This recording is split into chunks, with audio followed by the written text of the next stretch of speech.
Hello dear students, welcome to all of you online class of physics. And today I am going to start a new chapter of class 12, chapter 6, DC circuits and measurement. This is the first part of chapter 6, 6.1, and in this lecture we will discuss what is the EMF of a cell, what is internal resistance of a cell, and what is the terminal potential difference of a cell. In previous chapters we have already discussed what is the potential difference. Students, let's start. First of all, students, we will know what is electric cell. Electric cell क्या होता है exactly आपके घरों में जो remotes में या फिर वॉच में जो सेल लगे होते हैं वही इलेक्ट्रिक सेल है. लेकिन इलेक्ट्रिक सेल का वर्क क्या होता है, ये इलेक्ट्रिक एनर्जी हमें प्रोवाइड करता है. ये source of an electric cell is a source of electric energy which maintains a continuous flow of charge in a circuit. जो किसी भी सर्किट में चार्ज को मेंटेन करते हैं. इट मीन्स कि अगर हमारे पास कोई सेल है और सेल को हम कनेक्ट कर दे रहे हैं, सेल को हम इस तरीके से सिंबल से रिप्रेजेंट करते हैं. एक पॉजिटिव टर्मिनल इसमें होता है, एक निगेटिव. और इसे जैसे हम सर्किट में जैसे इसे हम कनेक्ट करते हैं किसी बल्ब से, किसी भी इलेक्ट्रिक इक्विपमेंट से, तो यहाँ से क्या होगा, पॉजिटिव टर्मिनल से करंट निकलना स्टार्ट हो जाता है और इस सर्किट में करंट फ्लो होने लगता है. It means it is a source of electric energy, जिसके बारे में आप डिटेल में केमिस्ट्री के सब्जेक्ट में पढ़ोगे, इलेक्ट्रोकेमिस्ट्री में, कि सेल कैसे बनता है, सेल में कौन कौन सा केमिकल होता है. यहाँ पे बस हम एक इंट्रोडक्शन दे रहे हैं कि सेल का जो स्ट्रक्चर होता है स्टूडेंट्स, वो क्या होता है. सेल के अंदर दो मेटल के रॉड्स पाए जाते हैं और एक रॉड्स को हम पॉजिटिव बोलते हैं, पॉजिटिव चार्ज इस पे, और एक पे निगेटिव चार्ज होता है. और इस रॉड का नाम होता है, मेटल्स के रॉड का जो नाम होता है वो होता है इलेक्ट्रोड. इलेक्ट्रोड ये आपको याद रखना है. ये इलेक्ट्रोड जिस मेटल्स के बने होते हैं उसी मेटल्स के सॉल्यूशन को यहाँ पे इमर्ज किया जाता है. इट मीन्स जो आपका सेल होता है या बैटरी होता है, इस सेल के अंदर एक लिक्विड पाया जाता है और इस लिक्विड का नाम होता है इलेक्ट्रोलाइट्स. Electrolytes, okay.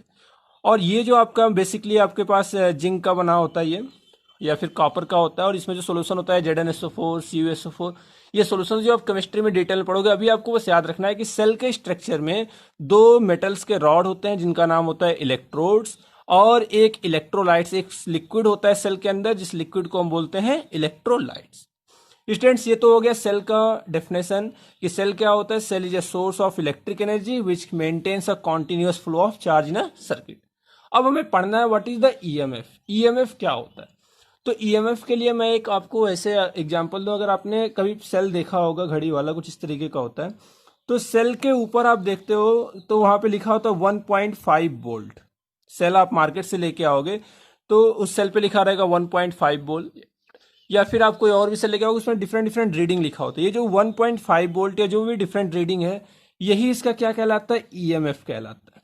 ईएमएफ का मतलब कि maximum potential difference. Maximum potential difference इसका मतलब कि अगर इस सेल को हम सर्किट में कनेक्ट कर दें और सर्किट में कनेक्ट करने के बाद हम इसका वोल्ट मीटर से मेजरमेंट करें तो ये 1.5 वोल्ट नहीं होगा. अगर 1.5 वोल्ट का आप नया सेल लेके आ रहे हो और उसे आप मेजरमेंट करो वोल्ट मीटर से, तो ये 1.5 वोल्ट नहीं मिलेगा, ये आपको 1.49 वोल्ट अप्रोक्सीमेट मिलेगा.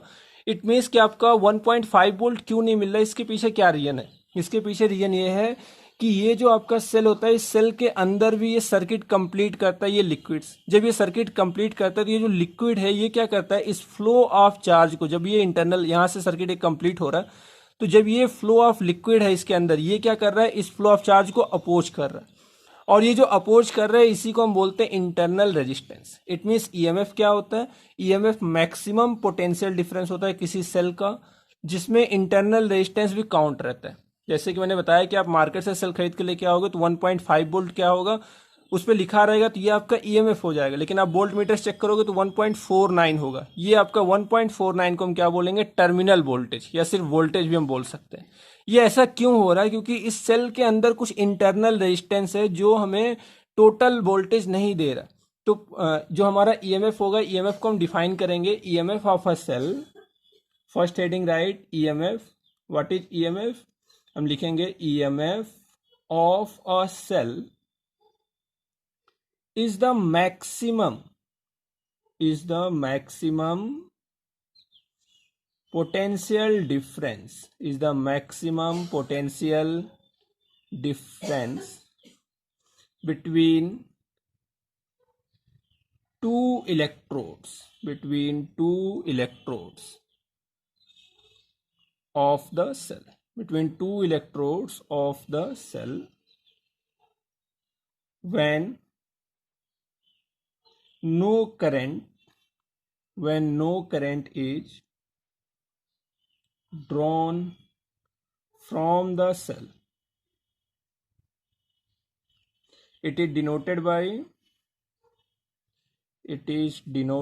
by E.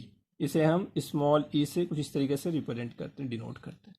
स्टूडेंट्स, हम सिंपल आप बेसिक समझ लो कि किसी भी सेल में, कोई भी सेल या बैटरी है, तो उसका जो टोटल पोटेंशियल होगा बिना उसको सर्किट में करंट या बिना सर्किट में कनेक्ट किए, जो भी उसका टोटल पोटेंशियल होगा या मैक्सिमम पोटेंशियल होगा, उसी को हम क्या बोलेंगे? ईएमएफ बोलेंगे। और उसके अगर इंटरनल रेजिस्टेंस को काउंट ना करें, उसके अंदर इंटरनल रेजिस्टेंस कितना है, फिर अगर हम वोल्टेज काउंट करें तो वो हमारा होता है वोल्टेज। ये दोनों में डिफरेंट होता है। वोल्टेज को हम जब सर्किट से कनेक्ट करेंगे, जब भी किसी बैटरी को अगर हम सर्किट से कनेक्ट करेंगे तभी हम वोल्टेज फाइंड आउट कर सकते हैं, लेकिन ईएमएफ को हम बिना कनेक्ट किए भी फाइंड आउट कर सकते हैं। ईएमएफ मींस इंटरनल रेजिस्टेंस को काउंट करके भी लिखा होता है। तो ये हो गया हमारा ईएमएफ का definition. Friends, right, next heading internal resistance. What is internal resistance? For example, अगर हमारे पास कोई एक सेल है, सेल तो आपने देखा होगा, पेंसिल सेल बिल्कुल, तो हमने बताया सेल में एक पॉजिटिव टर्मिनल होता है, एक निगेटिव टर्मिनल होता है, और इस सेल के अंदर इलेक्ट्रोलाइट्स, एक लिक्विड भरा होता है जिसे हम इलेक्ट्रोलाइट्स बोलते हैं, और एक मेटल्स के रॉड होते हैं जिसे हम इलेक्ट्रोड्स बोलते हैं। जब भी इस सेल को हम किसी सर्किट से कनेक्ट करेंगे या किसी इलेक्ट्रिक इक्विपमेंट से अगर हमने कनेक्ट कर दिया, तो होगा क्या? ये पॉजिटिव टर्मिनल से करंट निकलना स्टार्ट होगा और ये घूमता हुआ निगेटिव टर्मिनल के पास करंट फ्लो होगा। लेकिन इस जो सेल है, इस सेल के अंदर जो करंट होगा वो निगेटिव से पॉजिटिव की तरफ मूव करेगा। तो ये जो सेल के अंदर इलेक्ट्रोड्स हैं, ये सेल के अंदर जो इलेक्ट्रोलाइट्स है या फिर जो इलेक्ट्रॉन्स है, वो क्या करेगा? इस फ्लो ऑफ चार्ज का क्या करेगा? अपोज करेगा। इस फ्लो ऑफ चार्ज का जो अपोज करेगा, यही इसका क्या कहलाता है? Internal resistance. इट मींस कि अगर हमारे पास सेल है, तो सेल में अगर लिखा हुआ 2.5 वोल्ट, जब भी इसे हम वोल्टेज इसका चेक करेंगे तो 2.5 वोल्ट नहीं मिलेगा, ये हमें 1.5 मिलेगा या फिर 2.45 मिलेगा, कुछ मतलब कुछ कम मिलेगा। ऐसा कम इसलिए मिलेगा क्योंकि इसके अंदर कुछ इंटरनल रेजिस्टेंस होता है। इंटरनल रेजिस्टेंस क्या होता है? जो इस सेल का इलेक्ट्रोलाइट्स या फिर इलेक्ट्रॉन्स अपोज करते हैं। तो हम इसे डिफाइन कर सकते हैं, internal resistance of any cell is defined as the resistance, it is the resistance offered, it is the resistance offered by the electrolytes, by the electrolytes and electrons of a cell when electric current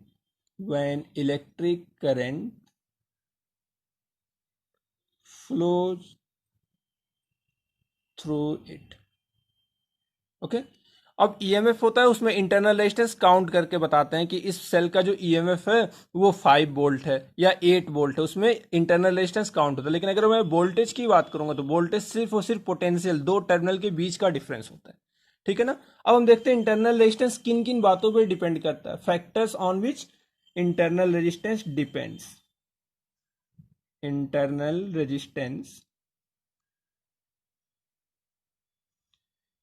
resistance of a cell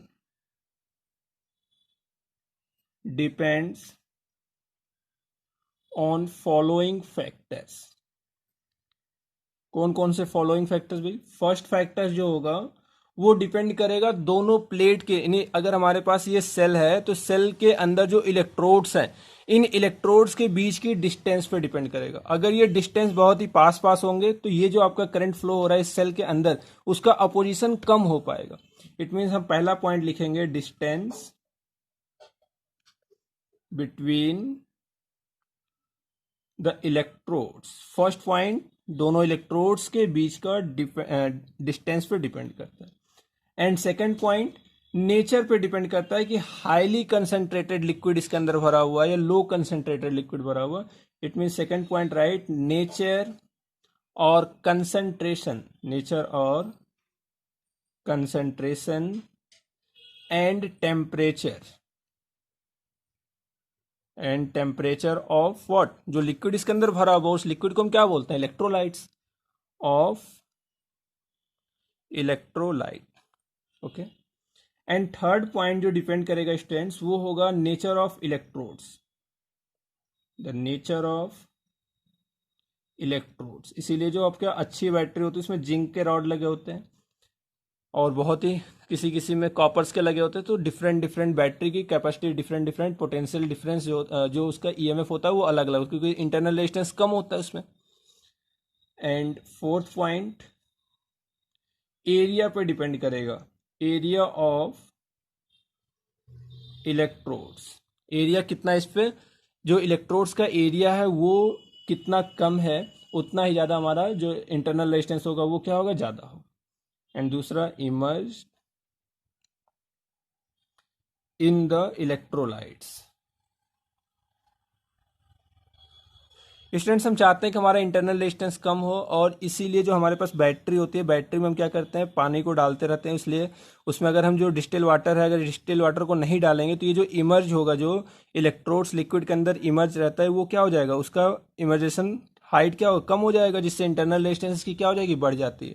इसीलिए हम इसमें क्या करते हैं, internal resistance को reduce करने के लिए हम इसमें डिस्टिल वाटर को बैटरी में टाइम टू टाइम डालते रहते हैं। Area of electrodes emerge in the electrolytes. Okay, terminal potential difference. Terminal potential difference क्या होता है स्टूडेंट्स, हमने बताया कि अगर आपके पास एक सेल है और ये सेल अगर सर्किट में कनेक्ट नहीं है तो इसका टोटल जो मैक्सिमम वोल्टेज होगा या पोटेंशियल होगा उसी को हम ईएमएफ बोलते हैं। और अगर ये सर्किट में कनेक्ट है तो इसका इंटरनल रेजिस्टेंस को हटा के, इंटरनल रेजिस्टेंस अगर हम काउंट ना करें, सिर्फ और सिर्फ वोल्टेज काउंट करें, पोटेंशियल काउंट करें, उस पोटेंशियल को हम बोलते हैं पोटेंशियल डिफरेंस या terminal potential difference. It means कि ये दो इलेक्ट्रोड्स के बीच का पोटेंशियल डिफरेंस होता है। हम इसे डिफाइन कर सकते हैं, it is defined as, it is defined as the potential difference, the potential difference between, it is defined as the potential difference between the two electrodes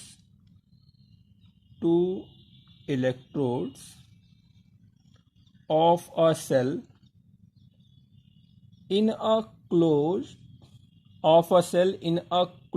circuit when current is drawn from the cell and it is denoted by V,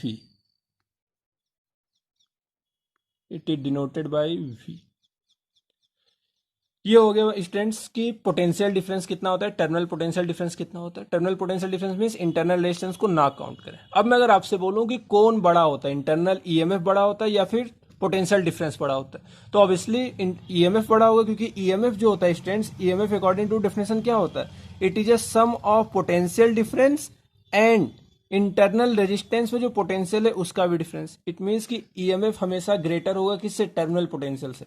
तो आप star लगा के एक point लिख लो, the terminal potential difference, the terminal potential difference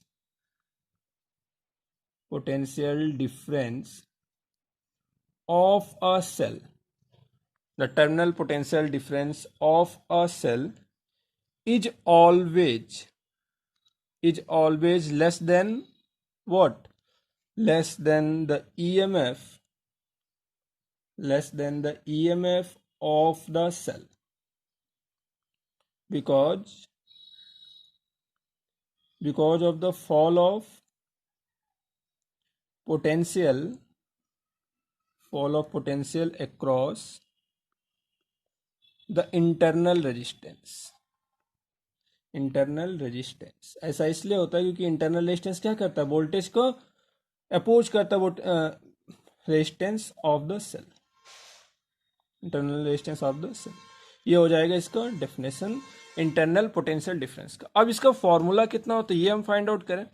तो suppose students कि ये आपका किसी सेल है और सेल का ये हो गया टर्मिनल वोल्टेज V एंड ये हो गया internal resistance. It means cell के अंदर जो रेजिस्टेंस है उसको हमने स्मॉल r से रिप्रेजेंट कर दिया, और इन दोनों के सम को, दोनों का जो टोटल ईएमएफ, मैक्सिमम ईएमएफ होता है उसे हम बोलते हैं ईएमएफ, जब बैटरी से ये सर्किट कंप्लीट ना हो तब।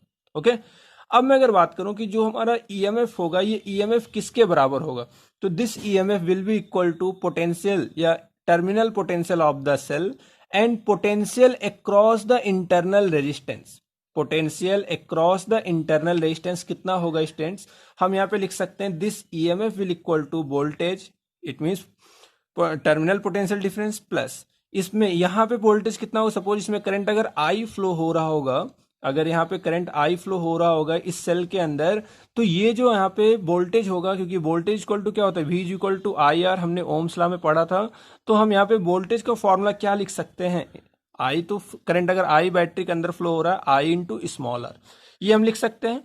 तो यहां से हम टर्मिनल वोल्टेज का भी डेफिनेशन निकाल सकते हैं, फॉर्मूला निकाल सकते हैं, terminal voltage is E minus का I R, this will be formula of terminal potential difference in terms of internal resistance, this is the important formula. और जब ये सर्किट कंप्लीट नहीं है तो इसी को हम क्या बोलेंगे, ईएमएफ। और जैसे सर्किट अगर कंप्लीट हो जा रहा है तो इस पूरे सेल को, सपोज ये भी इंटरनल रेजिस्टेंस ये वी है, और इस पूरे सर्किट को हम क्या बोल देंगे, उस कंडीशन में जो हमारा सर्किट अगर कंप्लीट हो गया तो टोटल जो वोल्टेज होगा इस वोल्टेज को हम नाम देंगे वोल्टेज, क्योंकि सर्किट यहाँ पे कंप्लीट है, यहाँ से करंट हम ले रहे हैं। तो ये आपका हो गया सेल, और इस सेल के वोल्टेज को, टोटल वोल्टेज जो इंटरनल रेजिस्टेंस को काउंट करके होगा वो हमारा क्या हो जाएगा, पोटेंशियल डिफरेंस। ओके, ये फॉर्मूला आपको याद रखना। Next heading, internal resistance of a cell in terms of E, EMF, V, voltage and resistance. ये जो कैपिटल आर है ये external resistance. For example student, suppose हमारे पास एक बैटरी है, तो बैटरी के पास एक वोल्टेज हो गया टर्मिनल वोल्टेज और उसका इंटरनल रेजिस्टेंस, और इस पूरे को हम क्या बोल देंगे, सेल बोल देंगे या फिर बैटरी। ये हमारा सेल हो गया। अभी हम एक ही कॉम्बिनेशन है तो हम इसे क्या बोलेंगे, सेल बोलेंगे। अगर एक से ज़्यादा लगा होता तो हम यहाँ पे वोल्टेज बैटरी बोलते हैं, this is the cell. Okay, ये वोल्टेज है इंटरनल रेजिस्टेंस। इस सेल से हमने एक एक्सटर्नल रेजिस्टेंस, एक लोड को कनेक्ट किया या रेजिस्टेंस को, एक्सटर्नल रेजिस्टेंस को कनेक्ट किया। सपोज आप एक यहाँ पे बल्ब को कनेक्ट कर दिया, कुछ भी लोड, इलेक्ट्रिकल इक्विपमेंट को कनेक्ट कर दिया, तो यहाँ से इन दोनों, ये जो हमारा ने लोड कनेक्ट किया इसका जो वोल्टेज है वो कितना है, कैपिटल वी है। हमें इंटरनल रेजिस्टेंस को फाइंड आउट करना है इस कैपिटल वी वोल्टेज के टर्म में, रेजिस्टेंस एक्सटर्नल रेजिस्टेंस के टर्म में, और ईएमएफ के टर्म में। हमें पता है कि इस वोल्टेज और रेजिस्टेंस इस पूरे के सम को हम क्या बोलते हैं, टोटल ईएमएफ बोलते हैं, ये हमें पता है। अब स्टूडेंट्स हमें फाइंड आउट ये करना है कि जब भी इसे हमने कनेक्ट किया, हम अगर बात करें इस वोल्टेज कितना होगा, इन दोनों टर्मिनल से का वोल्टेज कितना होगा, जब भी हम इसे कनेक्ट करेंगे तो आई करंट फ्लो होगा, और जब आई करंट फ्लो होगा इसमें अगर हम बोलें कि यहाँ से यहाँ तक का वोल्टेज कितना है तो हम जान सकते हैं V is equal to I are.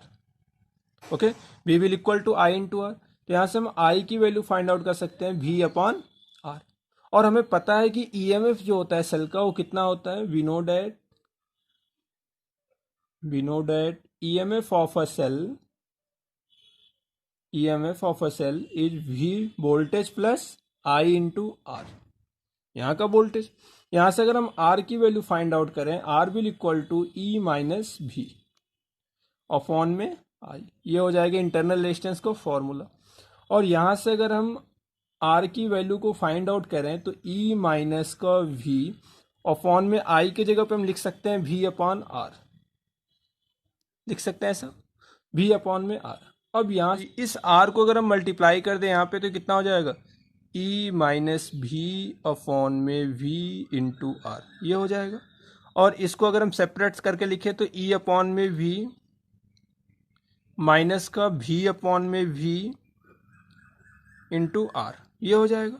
और यहाँ से हम इंटरनल रेजिस्टेंस को लिखेंगे फॉर्मूले में तो कितना हो जाएगा, E अपॉन में V minus 1 in bracket R, this will be internal resistance in term of external resistance of a cell।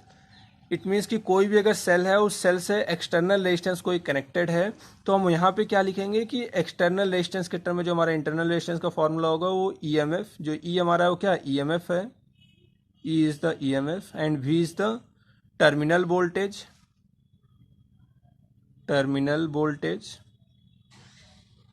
and R is the external resistance। External resistance means जो सेल के बाहर हमने लोड को connect किया उसका resistance कितना है। तो हम students right a short notes students जब भी हम किसी सेल को अगर चार्ज कर रहे हैं, चार्ज का मतलब हमने एक सेल लिया जिसका टर्मिनल वोल्टेज V था, ओके, और उसका इंटरनल रेजिस्टेंस स्मॉल r था। हमने जब इसे V वोल्ट की बैटरी से चार्ज करना स्टार्ट किया तो उस कंडीशन में जो हमारा वोल्टेज होगा वो क्या हो जाएगा, EMF प्लस IR के बराबर हो जाएगा, ठीक है ना। ये जो हमारा वोल्टेज जाएगा, सपोज इस सेल का जो EMF था, अगर E था, इंटरनल रेजिस्टेंस R था, तो जो हमारा वोल्टेज होगा वो E प्लस R के बराबर होगा। ये फॉर्मूला आपको नोट कर लेना। At the time of charging of a cell the terminal potential difference across the cell is V is equal to E plus IR। And the write next heading difference between EMF and potential difference. Difference between EMF and potential difference. EMF और potential difference में क्या difference होता है student, हमने बताया कि EMF जो आपका होता है वो टोटल वोल्टेज कितना है सर्किट का, टोटल वोल्टेज सेल का कितना है, इंटरनल रेजिस्टेंस में जो वोल्टेज रिड्यूस हो रहा है उस वोल्टेज को भी काउंट करके वो हमारा EMF होता है। और ये हम तभी मेजरमेंट कर सकते हैं जब सर्किट ओपन होता है। तो फर्स्ट डिफरेंस क्या हो जाएगा, the EMF of a cell is the maximum potential difference between the 2 points when cell is in the open circuit और cell is not connected to any circuit. Potential difference का जो differentiation होगा वो क्या हो जाएगा, the potential difference between the 2 points is the difference of the potential between those 2 points in a close circuit. अगर second difference, it is independent of the resistance of the circuit and depends upon the nature of electrodes and electrolyte of the cell. क्योंकि इसमें तो हम internal resistance पे जो voltage reduce हो रहा है उसको भी काउंट कर रहे हैं, तो इस पर कोई डिपेंड नहीं करेगा कि इंटरनल रेजिस्टेंस ज्यादा है या कम है। इंटरनल रेजिस्टेंस अगर किसी सेल का ज़्यादा है फिर भी हमारा EMF नहीं चेंज होगा, लेकिन जो हमारा पोटेंशियल होगा वो रेजिस्टेंस पर डिपेंड करेगा। It depends upon the resistance between the 2 points of the circuit and current flowing through the circuit. Current पे भी डिपेंड करेगा सर्किट में कितना ज़्यादा करंट फ्लो हो रहा है, और इंटरनल रेजिस्टेंस पे भी डिपेंड करेगा कि सर्किट में कितने ज़्यादा रेजिस्टेंस लगे हुए। And third point, the terms EMF is used only for the source of EMF। ये सोर्स ऑफ EMF के लिए सिर्फ हम यूज करते हैं कि टोटल वोल्टेज का टोटल सेल का वोल्टेज कितना है, टोटल पोटेंशियल डिफरेंस कितना है, उसके लिए हम EMF यूज करते हैं। And it is measured between any 2 points of the circuit. ये किसी भी 2 पॉइंट्स के बीच के जो डिफरेंस होता है, पोटेंशियल डिफरेंस होता है, उससे हम मेजरमेंट कर सकते हैं। स्टूडेंट्स आज की क्लास में इतना ही। हम नेक्स्ट क्लास में मिलेंगे तो डिस्कस करेंगे कि जब सेल को कंबाइन करते हैं दो या दो से अधिक सेल को, तो फिर वो बैटरी कैसे वर्क करता है, बैटरी का टोटल कॉम्बिनेशन कैसे होता है,